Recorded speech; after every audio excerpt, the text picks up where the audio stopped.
This video is in collaboration with Nanabe's Kitchen.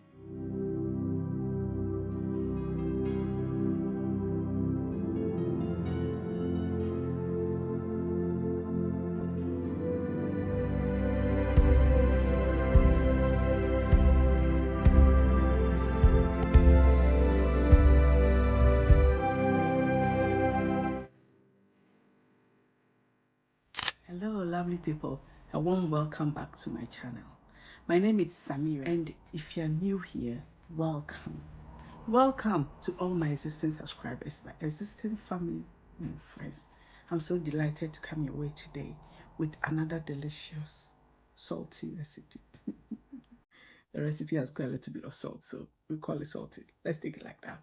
Okay, yes, but before I go into the recipe, I'd like to speak to you about it a little bit. Okay, so this recipe is red oil. Okay, so in Ghana we have two types of red oil. Okay, we have ngopa, which is like regular oil we use for things. Okay, and the process of making that oil is just the same as making palm nut soup without the vegetables and the meat and the fish and the etc. Okay, so like if you watch my palm nut soup, my abenquine recipe, you realize at the end I skimmed a lot of oil from it. Okay, that is because like that's how regular palm oil. But what I'm coming to make today or show you or demonstrate to you is the zomi, or some people call it jomi. Okay, the zomi is made in a different way. In Ghana, getting zomi is not a problem. It's very easy. Even when I was coming, the oil I bought was zomi. It's just easy to get, so you don't have to worry. But then when you're in the diaspora, living outside Ghana, it's quite kind of difficult to get it. Okay, the main thing that differentiates zomi from the ngopa or the regular oil is with the zomi you find that the under, which is called the shishi or asiano, it's you see the demarcation between the oil and it's a little bit darker, right? And you see when, let me show you. So if you look at this zomi, okay, this is zomi. You can see that at the top is this is the one I bought from Ghana. Okay, the top is super red, okay, and the bottom is a bit lighter, okay, a bit lighter. Okay, you can see, I'm sure you can see, okay, a bit lighter. But the one I made, let me show you. So the one I made, if you can see, this is the shishi and this is the oil. Okay, so that is the main thing that will differentiate your zomi from your normal palm oil. Okay, so today I'm going to show you how you can make zomi when you are in the diaspora, because when you buy it, as I said, the taste is rubbish. Usually it's just like I'm thinking, and sometimes you just buy it and you look at the zomi and you say made in Malaysia. Made in Malaysia, saying, and how can Malaysia people know how to do our zomi? So it is a problem for me. So I try to do my own. So today I'm going to be sharing with you how you can do your zomi in the diaspora, right? This video is in collaboration with Nanabe's Kitchen. So today, Nanaba is also going to show you how to make zomi, but using the regular palm nut fruit. So the abe and the normal one. But if you are in the diaspora, you don't have access to the original natural abe palm fruit or abeno. Okay, you use the tin one. So if you want to know how to use palm paste to make zomi or jomi, please stay with me. If you want to know how to use the regular or the normal original abe palm nut fruit to make zomi or jomi, please go to Nanabe's Kitchen. If you want to know how to use both, either, any, all of them, if you want to know how to use both of the two of them all together, please stay with me here and go to Nanabe's Kitchen. And I'm not saying too plenty meat or too much meat. Too much meat does not spoil the soup. So go watch me and go to Nanabe's Kitchen and watch her. And please be sure to like, share, and subscribe if you haven't already subscribed. Okay, just do that. You nah, when you see this silky zomi, hey, everybody come and hear. Oh, Samira says the zomi is silky. Yeah, handsome. So what is this zomi? Is it silky or what is it? Look at how beautiful it looks, eh? And the aroma. Let me tell you, okay, the aroma of this zomi, and the taste. delicious. So delicious. So yeah, let's get into how I make this, okay? So you need just two ingredients, okay? Your palm paste and then your salt, right? Because you know Zomi it's got salt in it. That gives it that salty taste, okay? So this is our palm paste. I'm using Nkulenu. So what I can say here is you can use any other. I think Ghana Best has got more oil. So this one hasn't got a lot of oil, so you cannot extract more from it. Okay. So I'm going to be showing you two different ways of making it. Okay. So first of all, I'm going to be pouring all the paste in it and just fry it, or I'm going to cook it because there's oil, it's going to fry. Okay. So here I'll add some oil, sorry, I'll add some hot water, and then make sure that all the paste has come out of the tin. You need to clean it up very well, okay, so that you don't leave anything behind. Yeah. And then yeah, a little bit of water, and then we'll set it on fire. So what we're going to do is to um fry this. We'll fry this until the oil pops up, and then the shishi. So then the paste, is going to turn into the shishi. The paste is going to turn into the under, the dark bit, that gives the nutty, beautiful, delicious taste. Okay, so I'm giving a good stir. Make sure everything has dissolved in the water, and then I'll set it on fire. Okay, so this is the consistency, right?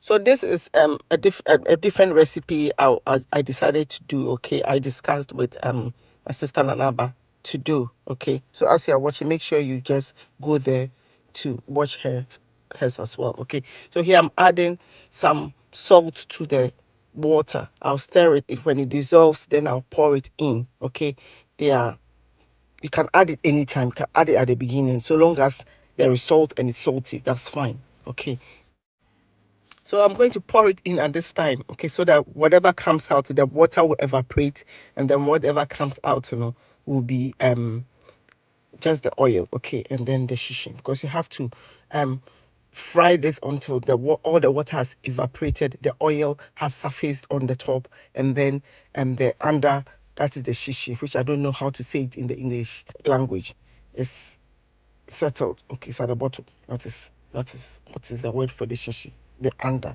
Then I'm having. I'm about to say we are kete susu.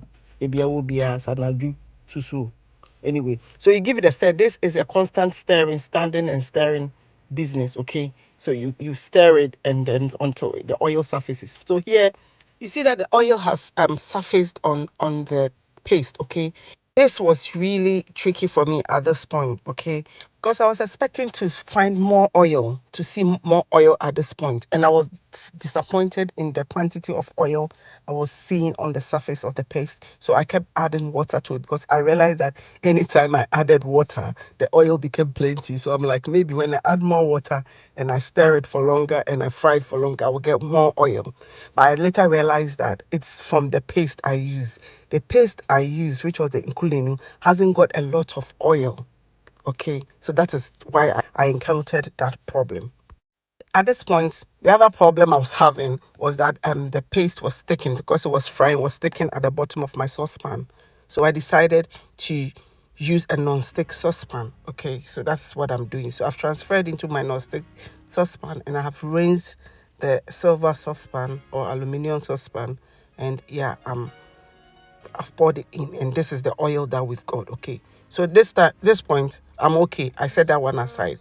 So I decided to do the other method. So this is the second method. Okay, where you mix the palm paste with hot water. Okay, so here I'm going to mix everything with hot water, and I'll let it sit and settle, and then when it cools down, the oil will settle on top. It will like sort of cake up or sleep. I bet that will to sleep on top of the water. So it's easier for you to scoop. Okay. So it's not going to be totally 100% oil, but it's going to be some of the oil and the fruit. So I'm going to be giving it a good mix, very good mix. And look at what happened. The saucepan swallowed my spoon. Yeah, I thought to show it. I thought it was really funny because I spend a lot of time looking for the spoon. I thought I'd put it somewhere, not knowing that, and I swallowed it. Yeah, anyway, so I'm going to set it down for it to cool completely. And once it cools, you see some of the paste and the oil settle on top. And this is what has happened. It's settled on top, and I'm going to scoop it. Okay. So you scoop it into another saucepan. I'm using the same saucepan because this time I haven't got a lot of the palm fruit here. Okay, I haven't got a lot of the palm fruit here, so the shish, is not going to be burning, right?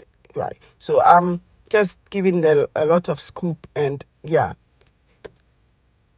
making sure I collect as much as possible. And that water that you see, it's got some of the food in it, and then you can use this to make your nkatibe or whatever you want to do, or you can add some more paste and make your palm soup with it. Okay, so you can save it for something. But trust me, I threw mine away. I wasn't ready to make anything, and I didn't have any freezer space to store this water. So I'm like, I hear it's your kakra fena be saving for a day and quite. But trust me, if you have all your ingredients ready, you can use it. So I'm trying to scoop as much as possible. There, as you can see, there's a lot, but at some point I'm like, let me give up. Okay, so this is what we are going to fry. So this is the second method, okay, right? So you keep on frying, and then you realize that the oil will settle on top. So the same issue here. Nkulenu hasn't got a lot of oil because of the way it's made. And here is the first one that I did. Okay, the first one that we did, and it's here, and it's the oil. Look at the oil, settling on top. So I'll fry it a little bit further, and then I'll scoop it. At the end, what I'll do is I'll add everything together. I'll add. I think I might going to do it now. That would be weird that I don't know. That's what I'm going to do. Yes. So I'm adding the oil. So I'm pouring the oil from the first one into this one. So it's just the oil, and here is the shishi. So this shishi is very, very important because once you fry it and you get a best shishi, right? That shishi, you can use it to revamp your Malaysia made oil. So look at it, Zomi. Look at how beautiful it looks. Perfect. That is like, your dream oil. So this is where I'm come to add some more salt, because though I added salt to the first one, it's not enough to season this one. Okay, no, I've added the old one, the first one I did to it, and then I need to add a little bit more salt. So I've added a little bit more salt to make sure that it's nice and well seasoned. Okay, so this is where I'm adding it. So once it fries and all the water has evaporated, the shishi will be there, and yeah.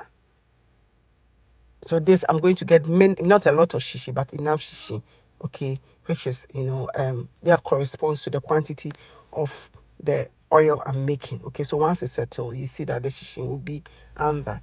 Okay, so the shishi will be under. The asiano, the under will be the under. Hey, you ready? So yeah, nicely done, nicely fried, and that is ready. Okay, that is ready. So now I transfer the other shishi. Remember I just poured, or I decanted the oil from this and the shishi. I'm going to let it fry. But then this is my Malaysia bot. No, this is not the Malaysia one. This is the Ghana best or something. I don't know where this one is made, but yeah, the oil that doesn't taste anything like Zomi, nothing like Zomi. So I added it to my shishi to revamp it. So that's what I do. So now I just make the shishi and put it down. I get Nkulenu or whatever, fry it, and then whatever comes, I add my normal oil to it. The one I bought that, then the one I bought that doesn't taste anything like Zomi, then it turns into Zomi. So that is it. So this is how you can revamp your normal oil. Okay, you get some palm paste, you fry it, and you get the nuttiness coming through the taste, and then you add your oil. You fry it for a few minutes, not a few minutes, like up to an hour, until everything is evaporated and it is fried nicely. And then you add a bit of salt if you already haven't added salt. Okay, and then you have your Zomi. Okay, so it's very easy. I think this part, revamping it, is the easiest. Because someone has already done the oil. All that you are doing it is you are frying the paste to get the shishi, then adding your oil. So but then you can do all from scratch if that's what you want. Okay, yeah. So yeah, that is it. This is really, really easy, and I hope you enjoyed this process, this recipe. It's really difficult to get Zomi in the diaspora, so if you can make your own, that is beautiful. So this is it. Look at how beautiful it is. Okay, very nice. Okay, and this goes very well with your gobe. Okay, because it's got a very beautiful taste. Because the plain palm oil, when you eat it now, the original one, it sleeps on your tongue. It leaves this residue on your tongue, which is like, and that also, so it's not really delicious. Okay, so coming up in 2 or 3 days time, on Monday, look out for this recipe, the gobe. Okay, the peace and love gobe spot. Okay, it's coming your way like a bullet. So I hope you enjoyed it, and I will see you in the very next one. Please don't forget to like this video, subscribe, and share, and don't forget to make your way to Nana Best Kitchen to watch her rendition of this recipe. So thank you and God bless you, and I'll see you in the next one. Bye.